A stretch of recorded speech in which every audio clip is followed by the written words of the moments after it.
Hello नमस्ते, मैं दरवेश आनंद आप सभी विद्यार्थियों का पुनः एक बार दरवेश आनंद ऑनलाइन यूट्यूब चैनल पर स्वागत करता हूं। बाबू, आज के क्लास में हम 12 फिजिक्स का अध्याय 10 प्रत्यावर्ती धारा अल्टरनेटिंग करंट चैप्टर से बिहार बोर्ड के द्वारा 16 वर्षों में जो प्रश्न पूछे गए हैं उन सभी प्रश्नों को सॉल्व करने वाले हैं, है ना। तो हम समय को बचाते हुए हम चलते हैं अब प्रश्न पे कि बिहार बोर्ड ने इस चैप्टर से कितने प्रश्नों को पूछा है और क्या क्या पूछा है।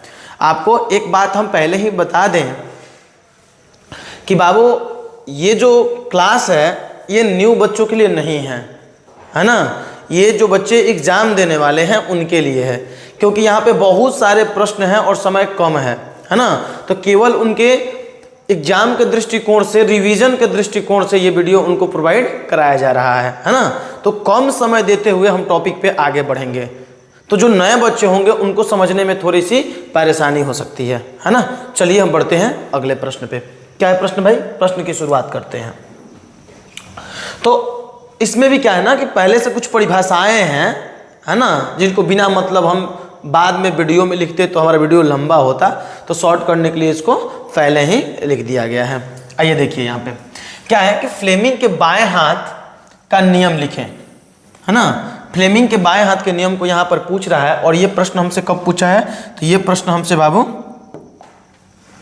2020 में पूछा है ना। तो फ्लेमिंग का जो बाएं हाथ का नियम है, बाएं हाथ का नियम वह बल को बताता है ना, और दाएं हाथ का नियम धारा को बताता है। फ्लेमिंग के बाएं हाथ का नियम बल, बाएं बल और दाएं धारा को बताता है। कोई दिक्कत? तो जब भी धारा ज्ञात करना होगा तो दाएं हाथ के नियम को अप्लाई करेंगे, और जब भी बल निकालना होगा तो दाएं हाथ के नियम को हम यूज में लेंगे। क्या है भाई? तो फ्लेमिंग के बाएं हाथ के नियम के अनुसार यदि हम अपने बाएं हाथ के अंगूठे, तर्जनी व मध्यमा को इस प्रकार फैलाएं कि तीनों परस्पर लंबवत रहे। फ्लेमिंग ने कहा कि यदि हम अपने बाएं हाथ के अंगूठे, तर्जनी और मध्यमा को इस प्रकार फैलाएं कि तीनों परस्पर लंबवत रहे। तो देखो ये है ना अंगूठा, ये तर्जनी 90 डिग्री का कोण है ना यहाँ पे, और एक मेरे तरफ है ये मध्यमा, ये रहा, ये देखो यहाँ भी 90 डिग्री का कोण है ना। तो ये इस प्रकार फैलाएं कि यहाँ पर देखो तीनों परस्पर कैसा रहे भाई? लंबवत रहे। इस स्थिति में तर्जनी चुंबकीय क्षेत्र, ये जो तर्जनी है चुंबकीय क्षेत्र, मध्यमा धारा की दिशा बताए, मध्यमा धारा की दिशा है, अर्थात तर्जनी को आप चुंबकीय क्षेत्र में कर दो, मध्यमा को धारा की दिशा में कर दो, तब अंगूठा बल की दिशा को बताएगा। अंगूठा किसको बताएगा? बल की दिशा को बताएगा। हमने अभी आपको बताया कि ये बाएं हाथ का नियम बल बताता है ना। तो अंगूठा चालक पर लगने वाला बल की दिशा अर्थात गति, जिधर बल लगेगा उधर ना गति होगा, की दिशा बताएगा, है ना, अर्थात बल को बताएगा। कोई दिक्कत? चलिए हम आगे बढ़ते हैं अगले प्रश्न पे। अच्छा प्रश्न है भाई, ये 5 नंबर का प्रश्न है। क्या है? यहां पर ध्यान दीजिए। डायनेमो के कार्य का सिद्धांत का सचित्र वर्णन करें। यह प्रश्न हमारे 2019 में पूछा गया है। बड़ा सिंपल सा प्रश्न है। क्या है भाई? पहले तो डायनेमो क्या है उसको जानो। तो बाबू डायनेमो एक उपकरण है, एक डिवाइस है ना, जो यांत्रिक ऊर्जा को विद्युत ऊर्जा में परिवर्तित कर देता है। यह विद्युत चुंबकीय प्रेरण के सिद्धांत पर कार्य करता है। डायनेमो का काम क्या है भाई? तो डायनेमो का काम है कि जो यांत्रिक ऊर्जा है उसको विद्युत ऊर्जा में परिवर्तित कर देना, है ना, और ये विद्युत चुंबकीय प्रेरण के सिद्धांत पे काम करता है। अब इसमें भाई विद्युत चुंबकीय ये प्रेरण की क्रियाएं कैसे होती हैं, है ना। तो आइए हम सिद्धांत में इसको देखते हैं कि इसका कार्य सिद्धांत क्या होता है ना। तो यहां पर देख लो, जब किसी बंद कुंडली को चुंबकीय क्षेत्र में रखकर तेजी से घुमाया जाता है तो कुंडली से गुजरने वाला चुंबकीय बल रेखाओं की संख्या में परिवर्तन होता है। अर्थात जब किसी कुंडली को चुंबकीय क्षेत्र में रख करके उसको घुमाया जाएगा तो उस कुंडली से बद्ध चुंबकीय बल रेखाओं की संख्या में परिवर्तन होगा, और चुंबकीय बल रेखाओं में परिवर्तन के कारण उसमें प्रेरित विद्युत वाहक बल उत्पन्न होगा। क्योंकि फ्लक्स परिवर्तन होगा। बाबू, जब भी चुंबकीय क्षेत्र में किसी कुंडली को रख करके घुमाया जाएगा तो उस कुंडली से बद्ध चुंबकीय फ्लक्स में परिवर्तन होगा, क्योंकि उसमें प्रेरित विद्युत वाहक बल उत्पन्न हो जाएगी, है ना। चलिए, नहीं समझ में आया, फिर से बोल रहे हैं। जब किसी चुंबकीय क्षेत्र में किसी बंद पास को घुमाया जाएगा, कुंडली को घुमाया जाएगा, तो उस कुंडली से बद्ध चुंबकीय बल रेखाओं की संख्या में परिवर्तन होगा, और चुंबकीय बल रेखाओं की संख्या में परिवर्तन के कारण उसमें फ्लक्स परिवर्तन होगा। अब फ्लक्स परिवर्तन, फैराडे के नियम से फ्लक्स परिवर्तन के पश्चात उसमें प्रेरित विद्युत वाहक बल उत्पन्न हो जाएगा। कोई दिक्कत? उसी चीज को यहां पर लिखा गया है। कुंडली से गुजरने वाले चुंबकीय बल रेखाओं की संख्या में परिवर्तन होता है, जिसके कारण कुंडली में प्रेरित विद्युत वाहक बल उत्पन्न हो जाता है। कोई दिक्कत? ये आपका कार्य सिद्धांत रहा। अब इसकी संरचना क्या है यहां पर देखो, और हम इसका फॉर्मूला प्रूफ कर दे रहे हैं। अभी यहां पर देखिए, आप कुछ चित्र बना दिए गए हैं। हमारे पास दो चुंबकीय ध्रुव है, ये आपका नॉर्थ ध्रुव और ये आपका साउथ ध्रुव। अभी आप इसी चित्र को देखिएगा, एक को, दो की तरफ देखने की कोई जरूरत नहीं है, एक पे देखिएगा। हमारे पास एक कुंडली है ए बी सी डी, जो दो चुंबकीय ध्रुव नॉर्थ एंड साउथ के बीच रखी हुई है। ध्यान से समझिएगा, नॉर्थ एंड साउथ के बीच रखी गई है। अब आप जानते हो कि चुंबकीय बल रेखाएं अर्थात चुंबकीय क्षेत्र नॉर्थ पोल से साउथ पोल की ओर होती है। तो यहां पर जो आपका चुंबकीय बल रेखा होगी, जो आपकी चुंबकीय बल रेखा होगी, वो नॉर्थ से साउथ की ओर होगी, बी। कोई दिक्कत? अब बाबू यहां पर ध्यान दो। अब हम क्या करेंगे, यहां पर ऊपर, यहां पर ऐसे पंखी लगा रहता है, जिसके द्वारा इस कुंडली को घुमाई जाती है, जिसके द्वारा इस कुंडली को घुमाई जाती है, इस कुंडली को घुमाई जाती है। अब जैसे हम इस कुंडली को घुमाएंगे तो इन नॉर्थ की तरफ से साउथ की तरफ बहुत सारी चुंबकीय बल रेखाएं जाती हैं। अब कुंडली मान लो ऐसे है, अब चुंबकीय बल रेखाएं जो जा रही है वो कुंडली से नहीं जाएगी, बहुत सारी जाती है। हाथ में एक कलम है तो एक एक के द्वारा दिखा रहे हैं आपको। अब जैसे ये घूमेगी तो इधर से आपका चुंबकीय बल रेखा इसमें प्रवेश करने लगेगी, और घूमेगी और ज्यादा प्रवेश करेगी, और घूमेगी और ज्यादा प्रवेश करेगी। जब पूरा ऐसे हो जाएगी सामने, तो बहुत सारी चुंबकीय बल रेखाएं इसमें से जाएगी। फिर इधर की ओर घूमने लगेगी तो चुंबकीय बल रेखाओं की संख्या घटेगी। फिर ऐसे हो जाएगी तो चुंबकीय बल रेखाएं इसमें से नहीं जाएंगे। फिर ऐसे होकर होने लगेगी तो चुंबकीय बल रेखाओं की संख्या बढ़ने लगेगी। तो जब जब चुंबकीय बल रेखाओं की संख्या में परिवर्तन होगा, तब तक इस कुंडली से बद्ध चुंबकीय फ्लक्स में परिवर्तन होगा, और चुंबकीय फ्लक्स में परिवर्तन के पश्चात इसमें प्रेरित विद्युत वाहक बल उत्पन्न होगा, जिसके कारण इसमें प्रेरित धाराएं उत्पन्न होंगी। तो कैसे उत्पन्न होंगी उसको देखते हैं, और किधर की ओर उत्पन्न होंगी। तो बाबू, जैसे ये कुंडली घूमेगा तो फ्लक्स परिवर्तन होगा, फ्लक्स परिवर्तन के पश्चात प्रेरित विद्युत वाहक बल उत्पन्न होगा, और प्रेरित विद्युत वाहक बल के कारण इसमें प्रेरित धाराएं उत्पन्न होंगी। तो एक सर्किट तैयार किया गया है, ए बी सी डी एक कुंडली ली गई है, जो नॉर्थ और साउथ चुंबकीय ध्रुवों के बीच रखा गया है। अब बाबू यहां पर एक सिरे से यहां पर एक वलय लगा करके, रिंग लगा करके, और ये रिंग कैसा है देख लो। ये जब कुंडली घूमेगी ना तो इस रिंग पे ये कुंडली का जो सिरा है वह फिसलेगा। जैसे देख लो ये रिंग रहा, ये ऐसे ऐसे ये ऐसे लगाया जाता है। जैसे कुंडली घूमेगी ये सिरा ऐसे घूमेगा, देखो ऐसे घूमेगा, ऐसे घूमेगा, है ना। तो अभी इधर है, अभी इस साइड है, कुछ समय बाद घिसक करके इस साइड जाएगा। जैसे यहां पर अभी इस साइड है, ये घसक करके आधा चक्कर के बाद इधर आ जाएगा। कोई दिक्कत? आओ देखो यहां पर जो पढ़ लिए होंगे उनको थोड़ा सा विस्तार से ज्यादा समय दे करके समझाए होंगे। अभी हम पुनः बता रहे हैं कि बहुत ज्यादा समय नहीं दे सकते, है ना। चलिए हम आगे बढ़ते हैं। अब क्या होगा भाई, फ्लेमिंग के दाएं हाथ के नियम के अनुसार यदि हम अंगूठा, तर्जनी और मध्यमा को इस प्रकार फैलाएं कि तीनों परस्पर लंबवत रहे, तीनों परस्पर लंबवत रहे। यदि अंगूठा को बल की दिशा में, ध्यान से सुनिएगा, ये दाएं हाथ का नियम नहीं है, बाएं हाथ का नियम है। अब माफ करो, ये बाएं हाथ का नियम नहीं है, ये दाएं हाथ का नियम है, दाहिना हाथ लिए हैं। फ्लेमिंग के दाएं हाथ के नियम के अनुसार यदि अंगूठा, तर्जनी और मध्यमा को इस प्रकार फैलाएं कि तीनों परस्पर लंबवत रहे, अंगूठा को बल की दिशा में तथा तर्जनी को चुंबकीय क्षेत्र की दिशा में रखें, तब मध्यमा धारा की दिशा को बताएगा। अब यहां पर देखिए, ये मान लेते हैं कुंडली का सिरा अंदर की ओर जा रहा है, अर्थात अंदर की ओर बल लग रहा है, और जब इस सिरे पर अंदर की ओर बल लगेगा तो ये सिरा आपका ऑटोमेटिक बाहर की ओर आएगा, बाहर की ओर बल लगेगा, अर्थात ये कुंडली ऐसे घूमेगी, ऐसे ऐसे। मान लो हम कुंडली ऐसे है ना, तो मेरे पे इधर की ओर इधर बल लग रहा है, तो ये इधर आएगा, तो ये वाला सिरा कहाँ आएगा, सामने आएगा, है ना। तो इस पे अंदर की ओर बल लगेगा, तो इस पे कहाँ लगेगा, बाहर की ओर।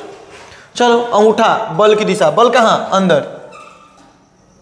तर्जनी चुंबकीय क्षेत्र कहाँ, सामने, नॉर्थ से साउथ की ओर ना, नॉर्थ से साउथ की ओर। तो मध्यमा नीचे, अर्थात नीचे की ओर इसमें धारा बहेगा आई, इसमें कहां बहेगा धारा भाई, नीचे की ओर आई। इस सिरे पे देखते हैं, अर्थात बीडी पर देखते हैं, बल कहां, बाहर, चुंबकीय क्षेत्र कहां, सामने, तो धारा कहां, ऊपर, तो धारा यहां पर ऊपर की ओर बहेगा आई। चलो धारा कंप्लीट करो इसमें, परिपथ में देखो यहां से आई आ रहा है ना, कलर थोड़ा सा चेंज कर देते हैं कि आपको समझ में अच्छा से आए। तो देखो आई, तो यहां पर आएगी आपकी धारा आई। अब ये धारा इस रिंग में आएगी ना, यहां से इधर आएगी आई, इधर आपकी आई, इधर आपकी आई, है ना, और ये यहां से इधर प्रवेश करेगी ना, आई आई, फिर यहां पे अंदर जाएगी आई, देखो ऊपर जा रही है ना, फिर इधर आई, पूरा परिपथ कंप्लीट हो गया। अर्थात यहां पर धारा एक्स से वाई की ओर बह रही है। अब आधे चक्कर पश्चात ये प्रत्यावर्ती धारा है, एक निश्चित समय अंतराल में अपनी धारा के दिशा को बदल लेती है। अर्थात यहां पर परिपथ में एक्स से वाई की ओर धारा प्रवाहित हो रही है। आगे देखते हैं कि आपकी यहां पर क्या होती है, नामकरण करते हैं। अब आधा चक्कर पश्चात ये आपका बी यहां पर आ जाएगा, आपका ए यहां पर चला जाएगा, ये डी इस साइड आ जाएगा, और ये सी इस साइड आ जाएगा। आधा चक्कर पश्चात ये ए है, आधा चक्कर घुमाएंगे तो ए अब यहां पर आ गया ना, ये रहा ए, ये आपका बी था, आधा चक्कर पश्चात इस साइड आ जाएगा ना बी, सेम कंडीशन। और ऐसे ही ये रिंग भी, जैसे ये चक्कर घूमेगा ये रिंग भी घूमेगा, ऐसे देखो, ऐसे ऐसे ऐसे ऐसे घूम करके, ऐसे घूम करके इस साइड आ जाएगा, ऐसे देखो यहां पर आ गया है ऐसे। कोई दिक्कत? उम्मीद है कि आपको दिक्कत नहीं होगा, उम्मीद है कि आपको दिक्कत नहीं होगा। अब यहां पर ध्यान देना बाबू, यहां पर हमने कुछ गलतियां कर रखी हैं, उसको मैं सुधार लेता हूं। ये बड़ा वाला जो आपको दिख रहा है तार, ये परिपथ में ये चल करके इधर आएगा ना, इस साइड आएगा, तो इसको हम हटाते हैं, यहां पर लाते हैं, ये रहा। रुको एक मिनट, इसको हम यहां पर ला दिए, इसको हम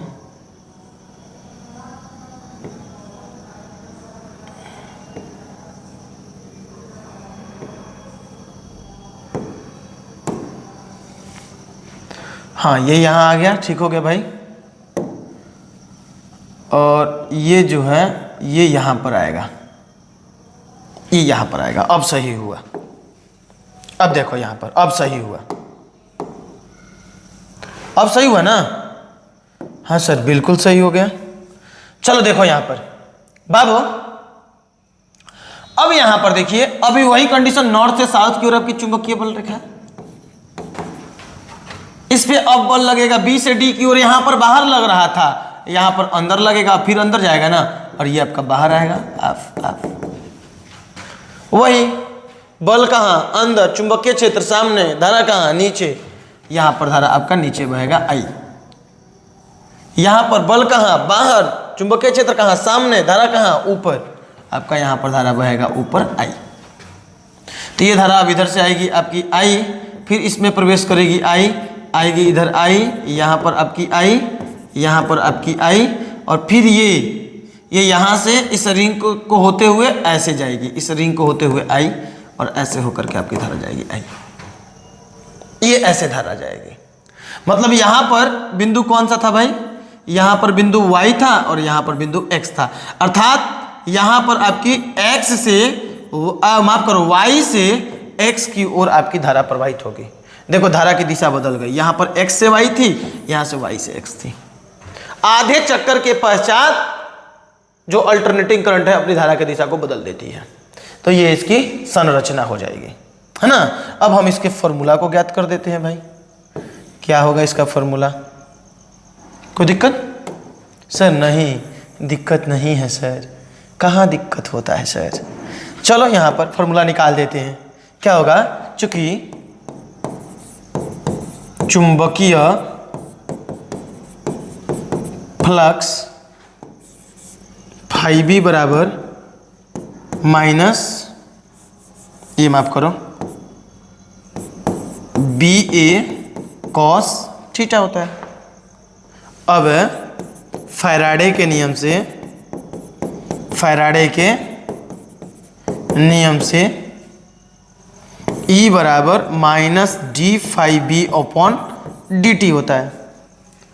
अब क्या करो, इसको समीकरण 1 मान लो। चुंबकीय फ्लक्स का फॉर्मूला यही ना होता है, अर्थात इस कुंडली से बस चुंबकीय फ्लक्स इतना ही ना होगा। तो फैराडे के नियम से E बराबर अर्थात प्रेरित विद्युत वाहक बल बराबर क्या होता है, minus D phi upon D T. तो समीकरण 1 से मान रखने पर रखिए भाई, क्या आता है तो क्या हो जाएगा बोलो? E इज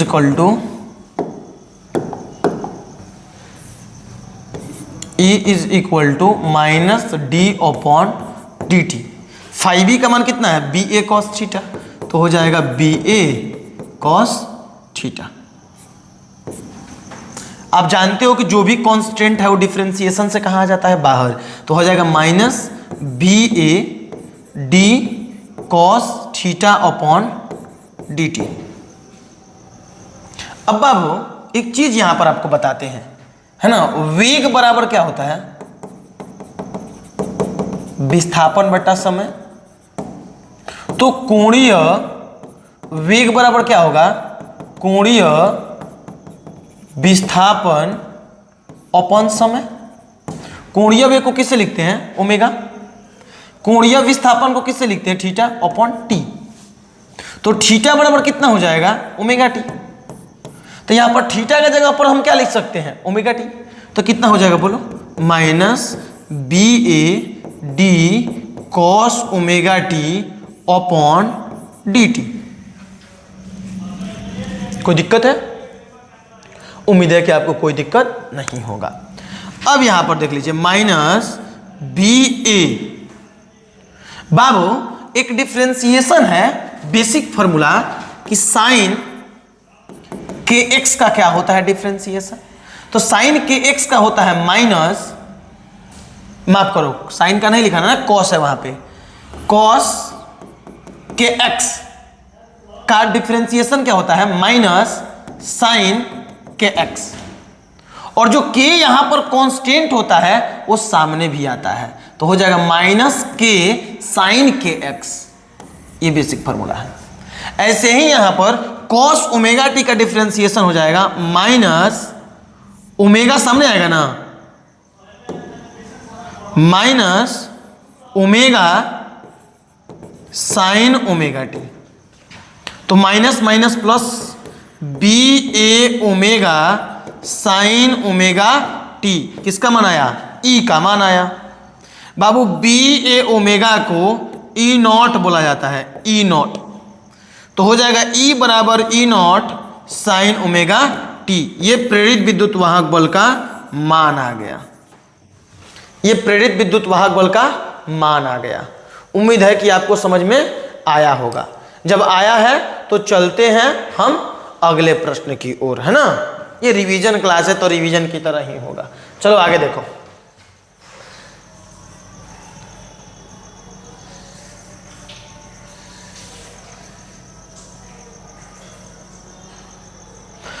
क्या है आगे भाई हमारा?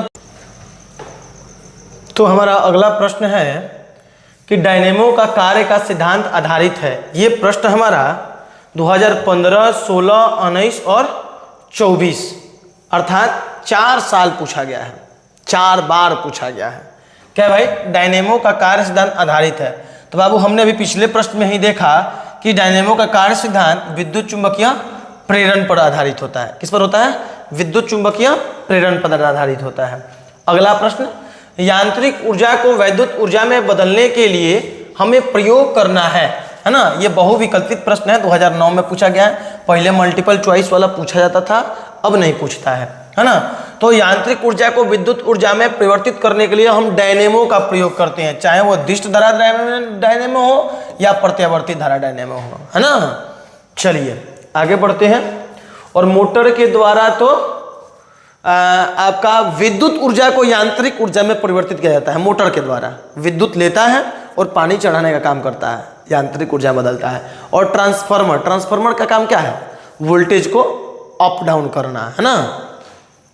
चलिए आगे बढ़ते हैं। क्या है भाई हमारा अगला प्रश्न? तो हमारा अगला प्रश्न है कि एक विद्युत धारा का समीकरण हमको दिया गया है। I = 0.6 sin 100 πt से निरूपित होता है। विद्युत धारा की आवृत्ति निकालिए, फ्रीक्वेंसी = वाट। ये 2015 में पूछा गया है, 17 और 24 3 बार पूछा गया है ना। देखिए कितना रिपीटेड प्रश्न पूछे गए हैं इस चैप्टर नंबर 10 से। चलो बाबू, प्रत्यावर्ती धारा का जो स्टैंडर्ड रूप होता है, जो इक्वेशन होता है, ये I बराबर होता है I0 sin ω t। तो देखो यहाँ पर बड़ा सिंपल सी चीज़ है भाई कि I0 के मान कितना हो जाएगा? 0.6। साइन आपका साइन है।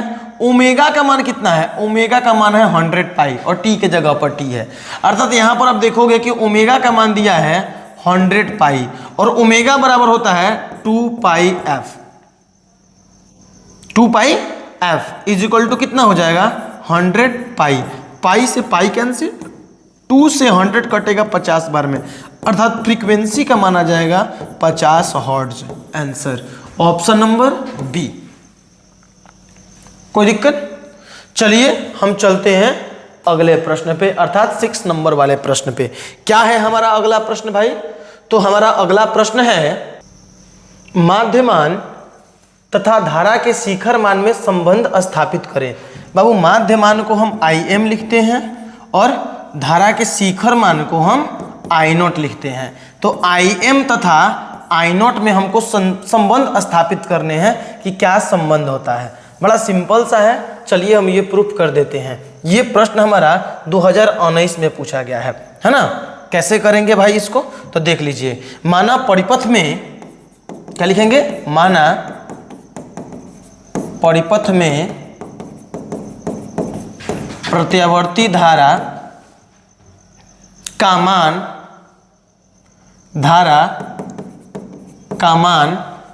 I = कितना है? I0 sin ω t। यही ना होता है।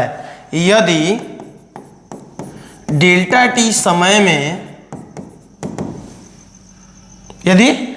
टी समय में प्रत्यावर्ती धारा dq आवेश प्रवाहित करता है, तब धारा बराबर क्या होता है? I बराबर Q/T। तो जब dq आवेश कितना समय में dt आवेश में प्रवाहित होता है तो I बराबर हो जाएगा dq/dt। तो यहां से dq कितना हो जाएगा? I × dt। अब क्या कीजिए भाई कि यहां से I का मान रख दीजिए, तो dq बराबर हो जाएगा I बराबर कितना हो जाएगा? I0 sin ω t into D T. कोई दिक्कत? उम्मीद है कि आपको कोई परेशानी नहीं होगी। अब आधे चक्र में प्रवाहित आवेश। बाबू आधे चक्र में प्रवाहित आवेश कितने हो जाएंगे? तो जो छोटे से आवेश आपके पास dq है उसको इंटीग्रेट कर दीजिएगा तो पूरा आवेश आ जाएगा। कितना के लिए करना है? आधे चक्र के लिए। आपको हम बताएंगे आगे कि आधे चक्र के लिए क्यों करते हैं। औसत धारा निकाल रहे हैं ना, तो आधे चक्र में जो प्रवाहित धारा होता है उसे ही हम औसत धारा कहते हैं। तो 0 से लेके t/2 के लिए कर दो आधे चक्र के लिए, तो कितना हो जाएगा? इंटीग्रेशन ऑफ 0 से t/2 dq का मान कितना है? I0 sin omega t into D T. अब यहां पर देख लीजिए, अब आप जानते हो कि जो भी कांस्टेंट है इंटीग्रेशन से कहां आ जाता है? बाहर। तो आपका क्या बाहर आ जाएगा? q बराबर हो जाएगा I0 इंटीग्रेशन 0 से t/2 तक sine omega T into D T. बाबू अब इंटीग्रेट कीजिए I0, जैसे आप इंटीग्रेट कीजिएगा तो साइन ओमेगा टी का होता है माइनस कॉस ओमेगा टी, और जो भी आपका ये जो कांस्टेंट है डिफरेंशिएशन में सामने गुना हो जाता था और इंटीग्रेशन में भाग लग जाता है। अभी हम इसके पहले देखे थे ना, सामने गुना हो गया था, जो भी के था, के अर्थात जो कांस्टेंट था वो गुना हो रहा था, तो ओमेगा बाहर निकला था ना, तो इंटीग्रेशन में ओमेगा नीचे आ जाता है, डिफरेंशिएशन में बाहर निकलता है। तो हो जाएगा minus cos omega T upon omega, कहां से कहां तक? 0 से t/2 तक। तो कितना हो जाएगा? I0 यहां पर देख लो, ये माइनस बाहर निकालो तो माइनस I0 अपॉन ओमेगा, अंदर क्या बचा भाई? तो ये हो जाएगा कॉस ओमेगा टी, कहां से कहां तक? कहां से कहां तक? 0 से π/2 तक। अब इसमें मान रख दो, upper limit minus lower limit, तो हो जाएगा minus I0 upon omega cos omega into T का मान कितना है? t/2 अपर लिमिट, अब minus lower limit cos omega into T के जगह पर कितना है? 0। 0 गुना करोगे तो 0 हो जाएगा ना, तो ये कितना हो जाएगा? माइनस I0 अपॉन ओमेगा, है ना। अब यहां पर देखो, ये कॉस ओमेगा का मान रखते हैं, और हमने अभी आपको बताया बाबू, यहां पर ध्यान दो कि ओमेगा इज इक्वल टू क्या होता है भाई? 2πf। Omega is equal to 2πf, तो omega is equal to 2πf। f आवृत्ति है, आवृत्ति बराबर होता है 1/आवर्तकाल, तो ओमेगा बराबर हो जाएगा 2π/t। ये यहां पर देख लो, ओमेगा बराबर क्या हो जाएगा? 2π/t। ये f आवृत्ति होती है, आवृत्ति बराबर होता है 1/आवर्तकाल। तो अब बाबू ओमेगा के जगह पर हम लिख सकते हैं 2π/t इंटू टी का मान यहां पर है ना t/2 अब माइनस कॉस 0। अब यहां से आप देख लीजिए, अब आप यहां से देखिए, ये t से t कट जाएगा और 2 से 2 कट जाएगा, तो कितना हो जाएगा? Minus I0 upon omega cos pi minus cos 0, तो हो जाएगा minus I0 upon omega cos pi कितना? -1 और माइनस कॉस 0 1। कोई दिक्कत? तो यहां पर अब हम ऊपर बढ़ते हैं। यहां पे आप लोग स्क्रीनशॉट ले लिए हैं ना, उम्मीद है कि आप ले लिए होंगे। चलिए तो अब ऊपर ले चलते हैं, यहां पर इतना में हो जाएगा। यहां पर देख लीजिए कितना हो जाएगा भाई?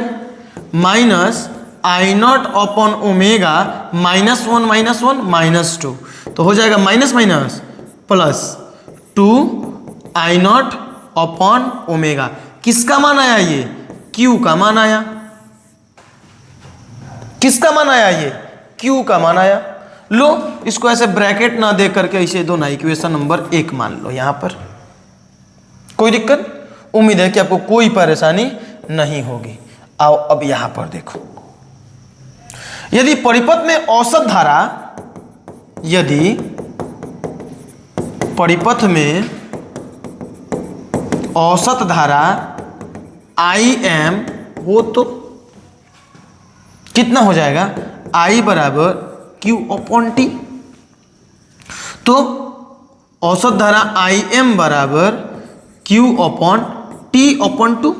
आधे चक्र में की धारा का औसत धारा होता है ना, तो टी समय कितना लिए, टी अपॉन 2 आधा। तो यहां से Q बराबर कितना हो जाएगा, ये हो जाएगा Im इंटू टी बटा 2, इक्वेशन नंबर 2। अब क्या कर दीजिए, यहां पर देखिए, अब क्या कर दीजिए, समीकरण 1 तथा 2 में तुलना करने पर कितना हो जाएगा, करो तो।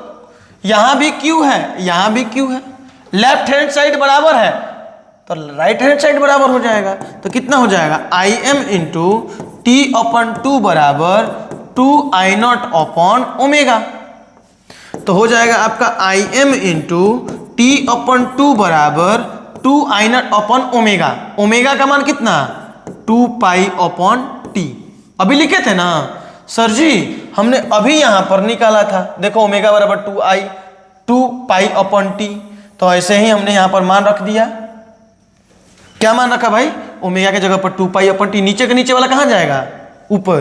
तो हो जाएगा Im इंटू टी अपॉन 2 बराबर 2I0 इंटू टी अपॉन 2 पाई। टी से टी कैंसिल, 2 से 2 कैंसिल, मतलब कि Im बराबर आ गया 2I0 अपॉन पाई। मतलब कि Im बराबर 2I0 अपॉन पाई का मान 3.14। अब 3.14 से 2 में भाग दोगे तो आपका Im बराबर 0.6 करके कुछ है। रुको एक बार भाग दे देते हैं। आप जानते हो कि हमको भाग नहीं आता है, तो हम यहाँ पर 1 मिनट में भाग देते, बस कितना है, 2 भागा 3.14, 0.636 I0। ये आपका माध्य धारा अर्थात औसत धारा और ये आपका शिखर धारा। तो ये माध्य धारा और शिखर धारा में संबंध को हमने स्थापित कर दिया। कोई दिक्कत, उम्मीद है कि किसी को परेशानी नहीं होगी। जब नहीं है परेशानी तो चलिए हम चलते हैं अगले प्रश्न की ओर। क्या है हमारा अगला प्रश्न भाई, तो हमारा अगला प्रश्न है कि प्रत्यावर्ती धारा का माध्य मान एवं वर्ग माध्य मूल मान को परिभाषित करें। वही माध्य मान मतलब कि औसत मान, माध्य मान मतलब कि औसत मान, वही जो अभी पूछा था। तो वही बताए ना कि आधे चक्र के लिए क्यों T/2 ही क्यों ले रहे थे, आधे चक्र के लिए ही क्यों बात कर रहे थे। देखो परिभाषा, माध्य या औसत मान, विद्युत धारा का वह नियत मान जो किसी परिपथ में किसी निश्चित समय अंतराल में आवेश की उतनी ही मात्रा प्रदान करती है जितनी उसी परिपथ में प्रत्यावर्ती धारा के अर्ध चक्र अर्थात आधे चक्र द्वारा प्रदान की जाती है। प्रत्यावर्ती धारा का माध्य या औसत मान कहलाता है ना। आगे क्या है भाई, वर्ग माध्य मूल मान। तो वर्ग माध्य मूल मान क्या होता है, तो प्रत्यावर्ती धारा के पूरे एक चक्र के लिए, प्रत्यावर्ती धारा के पूरे एक चक्र के लिए धारा के वर्ग के औसत मान के वर्गमूल को धारा का वर्ग माध्य मूल मान कहते हैं, जिसे IRMS द्वारा प्रदर्शित किया जाता है। कोई दिक्कत, उम्मीद है कि आपको दिक्कत नहीं होगा। चलिए हम चलते हैं अगले प्रश्न पे। क्या है भाई हमारा प्रश्न, एक पूरे चक्र में प्रत्यावर्ती धारा का माध्य मान होता है। एक पूरे चक्र के लिए बाबू प्रत्यावर्ती धारा का माध्य मान 0 होता है। तो ये ऑप्शन नंबर आपका कौन सा हो जाएगा, ऑप्शन नंबर डी करेक्ट हो जाएगा, है ना। पूरे चक्र के लिए, पूरे चक्र के लिए ना, तो ये पूरा चक्र ये हुआ, आधा चक्र यहां तक, पूरा चक्र यहां तक। तो जितना प्लस उतना माइनस, टोटल कितना 0। कोई दिक्कत, चलिए हम आगे बढ़ते हैं। क्या है हमारा अगला प्रश्न, तो प्रत्यावर्ती धारा उसका महत्तम मान तथा वर्ग माध्य मूल मान को परिभाषित करें। प्रत्यावर्ती धारा का पहले पूछ रहा है परिभाषा। क्या होता है? ऐसी धारा जिसका परिमाण व दिशा समय के साथ आवर्त रूप से बदलता रहे, प्रत्यावर्ती धारा कहलाता है। समय के साथ आवर्त रूप से बदलेगा, है ना, समय के साथ इसका मान बदलते जाएगा, है ना, प्लस माइनस होते रहेगा, कोई दिक्कत, अपनी दिशा को परिवर्तित करता रहेगा, उसे प्रत्यावर्ती धारा कहते हैं। क्या है? माध्यमान। प्रत्यावर्ती धारा अपने एक चक्र में 2 बार अपने अधिकतम मान को प्राप्त करती है, उसे अधिकतम या महत्तम या शिखर मान कहते हैं। अधिकतम भी कहते हैं, महत्तम भी कहते हैं और शिखर भी कहते हैं। ये वाला मान, ये एक बार और ये 2 बार, एक चक्र में 2 बार अपने आयाम को पाती है, उसको आयाम भी बोलते हैं। आयाम नहीं लिखे हैं क्या? आयाम भी बोलते हैं इसको, है ना, एम्पलीट्यूड। चलिए आगे देखो, वर्ग माध्य मूल मान क्या होता है? तो जैसे कि पहले भी परिभाषा लिखे थे कि प्रत्यावर्ती धारा के पूरे एक चक्र के लिए धारा के वर्ग के औसत मान के वर्गमूल को धारा का वर्ग माध्य मूल मान कहते हैं, है ना। अब क्या कह रहा है? इनके बीच संबंध स्थापित करें। संबंध को लिख देना था, आई बराबर कितना? आई नॉट साइन ओमेगा टी। ये आपका प्रत्यावर्ती धारा का ताक्षणिक मान, ये प्रत्यावर्ती धारा का शिखर मान। कोई दिक्कत? अब क्या कह रहा है? तथा वर्ग माध्य मूल मान का व्यंजक भी प्राप्त करें। तो वर्ग माध्य मूल मान का व्यंजक प्राप्त कर देते हैं। ये प्रश्न 2011 में पूछा था। तो चलो भाई प्रूफ करो। तो देखो, परिभाषा से प्रत्यावर्ती धारा के वर्ग के औसत मान के वर्गमूल को प्रत्यावर्ती धारा का वर्ग माध्य मूल मान कहते हैं, अर्थात IRMS कहते हैं। अब बाबू चूंकि औसत को रेकरिंग के द्वारा, बार के द्वारा दिखाते हैं, कई जगह आपको ऐसे भी दिखाएगा, है ना, तो ज़्यादा चिंता करने की आवश्यकता नहीं है, चूंकि I बराबर होता है आई नॉट साइन ओमेगा टी। तो क्या हो जाएगा यहाँ पर? तो हो जाएगा IRMS बराबर root under I nought sine omega T का होल स्क्वायर के ऊपर रेकरिंग औसत। आई नॉट शिखर मान है, आयाम है, ये कांस्टेंट होता है। तो बाबू किसी कांस्टेंट का औसत क्या होगा? वही होगा आई नॉट।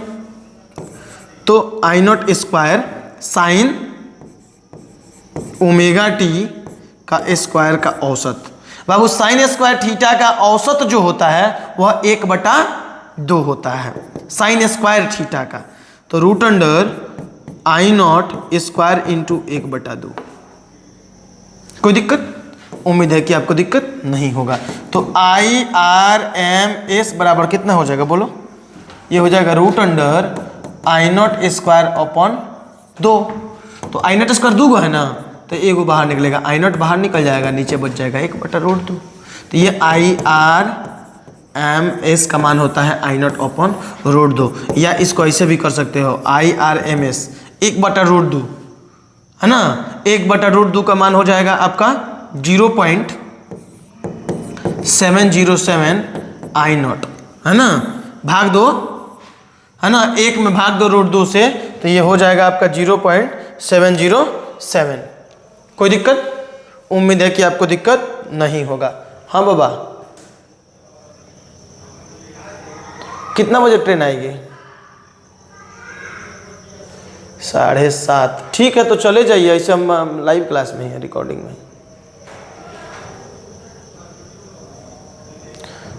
तो थोड़ा सा उन लोगों से बोल दीजिएगा कि मेरे पास कॉल कर देंगे लोग। ठीक, ओके ओके ओके, बाय। चलो बाबू यहाँ पर चलते हैं अब अगले प्रश्न पे। क्या है हमारा अगला प्रश्न? तो हमारा अगला प्रश्न है कि प्रत्यावर्ती धारा के वर्ग मान मूल मान के लिए व्यंजक स्थापित करें। अभी हमने किया था ना पिछले प्रश्न पे, अभी पिछले प्रश्न पे किया था ना, चलो कर दीजिएगा वहां से। यहाँ देखो, प्रत्यावर्ती धारा का RMS मान अर्थात IRMS और प्रत्यावर्ती धारा का शिखर मान के बीच संबंध होता है। अभी तो हमने निकाला कि IRMS बराबर आई नॉट अपॉन √2, मतलब कि IRMS बराबर 0.707 आई नॉट, ऑप्शन नंबर कौन सा हो जाएगा? तो ऑप्शन नंबर सी हो जाएगा, सी। चलते हैं हम 12 नंबर।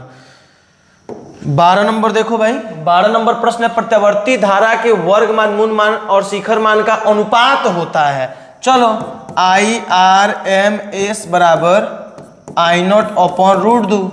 तो ये किस में है? गुना में है ना। अरे इसको ऐसे भी लिख सकते हैं ना, IRMS बराबर 1/√2 गुने I0। तो 1/√2 के साथ एक गुना में ना, तो इन्हें हो जाए IRMS अपॉन I0 बराबर 1/√2। तो प्रत्यावर्ती धारा के वर्ग मान, मूल मान तथा शिखर मान का अनुपात कितना होता है? 1/√2। ऑप्शन नंबर बी हो जाएगा ये 12 नंबर का। चलते हैं हम 13 नंबर में। क्या है हमारा 13 नंबर? तो 13 नंबर है कि एक प्रत्यावर्ती धारा की शिखर वोल्टता दी गई है V0 कितना? 440 वोल्ट है। इसकी आभासी वोल्टता अर्थात VRMS का मान कितना होगा? कोई दिक्कत? ये VRMS का मान पूछ रहा है, तो क्या दिक्कत है भाई? VRMS बराबर हो जाता है V0 अपॉन रूट 2। जैसे IRMS बराबर होता है ना I0 अपॉन रूट 2, ऐसे ही VRMS बराबर होता है V0 अपॉन रूट 2। तो V0 का मान कितना? 440 अपॉन रूट 2। कोई दिक्कत? तो इसको हम लिख सकते हैं 2 गुने 220 अपॉन रूट 2। तो रूट 2 से 2 कितना बार में कटेगा? रूट 2 बार में कटेगा, अर्थात हो जाएगा 220 रूट 2 आंसर। कोई दिक्कत? उम्मीद है कि आपको कोई परेशानी नहीं हो रही होगी। चलिए तो हम चलते हैं अगले प्रश्न पे। क्या है हमारा अगला प्रश्न? कि शिखर धारा I0 और वर्ग माध्य मूल धारा IRMS पे संबंध होता है। क्या दिक्कत है भाई? हमने बोला IRMS बराबर होता है I0 अपॉन रूट 2। तो I0 बराबर कितना हो जाएगा? Root 2 IRMS।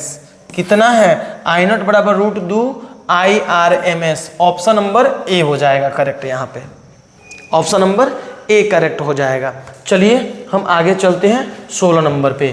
क्या है हमारा 16 नंबर प्रश्न? कि एक प्रत्यावर्ती धारा का समीकरण I बराबर 20 साइन 200 पाई टी है। I बराबर 20 साइन 200 पाई टी। धारा का आवृत्ति ओमेगा, माफ करो फ्रीक्वेंसी एफ ना, एफ वर्ग माध्य मूल मान अर्थात धारा का ना, हाँ, तो IRMS बराबर वाट बन जाएगा। चूंकि प्रत्यावर्ती धारा का मानक या प्रत्यावर्ती धारा का समीकरण I बराबर I0 साइन ओमेगा टी से तुलना करने पर, तुलना करो, I0 का मान कितना हो जाएगा? 20 और ओमेगा का मान कितना हो जाएगा? ओमेगा का मान कितना हो जाएगा? 200 पाई। करने पर ओमेगा बराबर 200 पाई। तो ओमेगा बराबर 2 पाई एफ बराबर 200 पाई। पाई से पाई कट गया, 2 से 200 कितना बार में कटेगा? 100 बार में, है ना। मतलब फ्रीक्वेंसी हो जाएगा 100 हर्ट्ज, है ना। और I0 का मान कितना आया? I0 का मान 20। तो कितना हो जाएगा? IRMS बराबर I0 अपॉन रूट 2, मतलब कि 20 अपॉन रूट 2, माने कि 10 गुने 2 20 होता है ना, अपॉन रूट 2। रूट 2 से 2 कितना बार में कटेगा? रूट 2 बराबर बार में, मतलब IRMS बराबर कितना हो जाएगा? 10 रूट 2 आंसर। 10 root 2 answer. कोई दिक्कत? उम्मीद है कि आपको कोई परेशानी नहीं हुई होगी। चलिए हम चलते हैं अगले प्रश्न की ओर। क्या है भाई हमारा अगला प्रश्न? तो हमारा अगला प्रश्न है कि एक प्रत्यावर्ती धारा का समीकरण दिया गया है I बराबर 60 साइन 100 पाई टी। धारा के मूल माध्य वर्ग मान होगा। चलो ना तुलना कर दो। I बराबर I0 sign omega T. I0 का मान कितना? 60। I0 का मान 60 मतलब कि IRMS बराबर I0 अपॉन √2 माने कि 60 अपॉन √2 माने 30 गुने 2 60 अपॉन √2 से 2 √2 बार में कटेगा, मतलब कि 30 √2 आंसर। क्या ऑप्शन है सर? कहीं ऑप्शन नहीं है, तो इसका ऑप्शन गलत है। और ये बिहार बोर्ड भी गलत ऑप्शन दिया है, ये नहीं कि हम गलत किए हैं, मेरे से ऑप्शन गलती नहीं हुआ है, बिहार बोर्ड ने भी ऑप्शन ऐसे ही दिया है। अर्थात जो इसका आंसर होगा वो ऑप्शन में है ही नहीं, जिसका आंसर होगा वो ऑप्शन में है ही नहीं, है ना। चलिए भाई, तो चलते हैं अगले प्रश्न की ओर। तो क्या है अगला प्रश्न भाई? तो हमारा अगला प्रश्न है कि एक 100 वाट का विद्युत बल्ब की शक्ति दी गई है भाई P। 100 वाट का विद्युत बल्ब 220 वोल्ट तथा 50 हर्ट्ज की AC विद्युत आपूर्ति पर कार्य करता है। अर्थात V का मान दिया है 220 वोल्ट एंड फ्रीक्वेंसी का मान दिया है 50 हर्ट्ज, आपूर्ति पर कार्य करता है। परिकलित कीजिए। 1 नंबर, बल्ब का प्रतिरोध R बराबर वाट बन जाएगा, आसान है बाबू। P बराबर V² अपन R, तो R बराबर V² अपन P। V का मान कितना? 220 गुने 220, V² है ना, अपन 100, 0 से 0 0 से 0, अर्थात 22/22 कितना हो जाएगा? 484 ओम आंसर। दूसरा नंबर में क्या पूछ रहा है कि बल्ब से प्रवाहित वर्गमाध्य मूल धारा क्या होगा? चलो 2 नंबर, IRMS बराबर वाट, तो बाबू P बराबर VI होता है और जो I है वो IRMS होगा, मतलब कि IRMS बराबर हो जाएगा P अपॉन V। P का मान कितना? 100, V का मान कितना? 220, 0 से 0 कट गया ना, तो 10 में भाग दो 22 से, तो यह आ जाएगा 0.45 एम्पियर आंसर। ये जो हमारा प्रश्न है, ये प्रश्न हमारा 2014 में पूछा गया था। कब पूछा गया था? 2014 में। चलिए हम चलते हैं अगले प्रश्न की ओर। क्या है हमारा अगला प्रश्न कि प्रत्यावर्ती धारा परिपथ में प्रतिघात एवं प्रतिबाधा क्या है? ये प्रश्न 2019 में पूछा गया है। तो प्रतिघात क्या होता है? तो प्रत्यावर्ती धारा परिपथ में प्रेरकत्व अथवा धारिता द्वारा धारा के मार्ग में उत्पन्न अवरोध को प्रतिघात कहते हैं। और प्रतिबाधा क्या होता है? तो प्रत्यावर्ती धारा परिपथ में प्रतिरोध, प्रेरकत्व तथा संधारित्र अर्थात धारिता तीनों के संयोग द्वारा अथवा इनमें से किन्हीं 2 के संयोग द्वारा धारा के मार्ग में उत्पन्न अवरोध प्रतिबाधा कहलाता है। कोई दिक्कत? उम्मीद है कि कोई दिक्कत नहीं होगा, है ना। चलिए आगे चलते हैं। क्या है प्रतिबाधा का मात्रक? क्या है? अरे भाई, प्रतिबाधा एक प्रकार का प्रतिरोध है, रुकावट उत्पन्न करता है ना। तो वोल्ट प्रति एम्पियर, अब वोल्ट प्रति एम्पियर को प्यार से क्या कहते हैं? ओम। तो ऑप्शन नंबर हमारा ए हो जाएगा ना इसका। 20 नंबर क्या? प्रतिघात। ओम। प्रतिबाधा और प्रतिघात ये दोनों एक प्रकार का प्रतिरोध ही है प्रत्यावर्ती धारा परिपथ के। चलिए 21 नंबर क्या है? धारितीय प्रतिघात को समझाएं। तो संधारित्र का वह प्रतिरोध जो परिपथ में बह रही प्रत्यावर्ती धारा का विरोध करती है। संधारित्र का वह प्रतिरोध जो परिपथ में बह रही प्रत्यावर्ती धारा का विरोध करती है, धारितीय प्रतिघात कहते हैं, है ना। संधारित्र का वह प्रतिरोध जो परिपथ में बह रही प्रत्यावर्ती धारा का विरोध करती है, धारितीय प्रतिघात कहते हैं। कोई दिक्कत? उम्मीद है कि आपको दिक्कत नहीं होगा। चलिए 23 नंबर, धारितीय प्रतिघात होता है। तो धारितीय प्रतिघात XC बराबर होता है 1/ωc, 1/ωc, अर्थात ऑप्शन नंबर डी हो जाएगा यहां पर। आगे चलो, निम्न में से कौन एक संधारित्र द्वारा अवरुद्ध है? तो ये DC। कैसे भाई? तो देखो XC बराबर होता है 1/ωc, तो कितना हो जाएगा बोलो? 1/ω का मान 2πf × c, मतलब कि 1/2πf। दिष्ट धारा ना, डायरेक्ट करंट, इसकी फ्रीक्वेंसी 0 होती है, इंटू सी, माने 1/0 इज इक्वल टू इनफाइनाइट, अर्थात प्रतिरोध कितना हो जाएगा, इनफाइनाइट। और जब प्रतिरोध इनफाइनाइट होगा तो धारा अवरुद्ध हो जाएगा, धारा बहेगा ही नहीं, डीसी। कोई दिक्कत, क्योंकि इसकी फ्रीक्वेंसी 0 होती है। चलिए आगे चलते हैं, ये प्रश्न 2024 में पूछा गया था, ये चलते हैं, 2 बार पूछा है, 2014 और 2020 में। प्रेरणिक प्रतिघात से आप क्या समझते हैं, तो जिस एसी परिपथ में कुंडली लगी होती है उस परिपथ के प्रतिरोध को प्रेरणिक प्रतिरोध, माफ करो, प्रेरणिक प्रतिघात कहते हैं।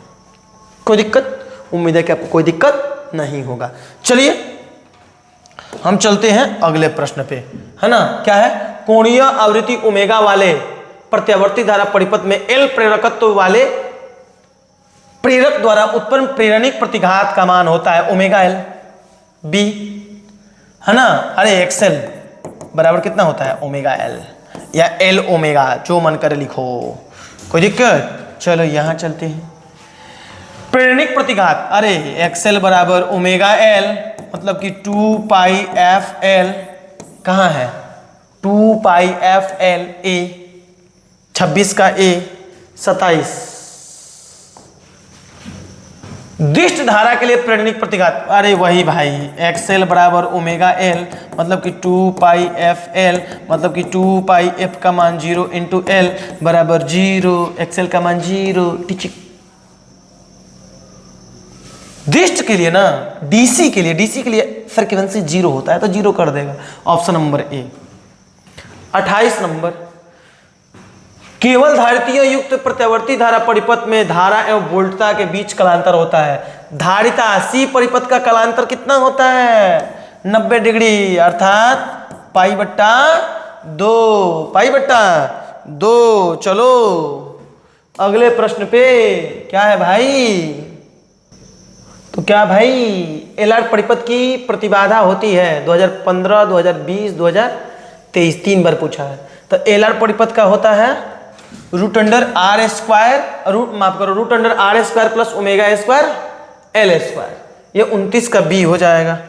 चलो 30 नंबर, एलआर परिपथ का कालांतर होता है तो omega L upon R, tan inverse omega L upon R, सी हो जाएगा। ये सब पढ़ाया गया है, याद करने वाला याद कर लेना, है ना। चलो आगे चलते हैं। एलसीआर परिपथ में जब एक्सएल इज ग्रेटर देन एक्ससी, या जब परिपथ प्रेरणिक है तब किसी नियत समय में प्रवाहित प्रेरक धारा का समीकरण लिखे।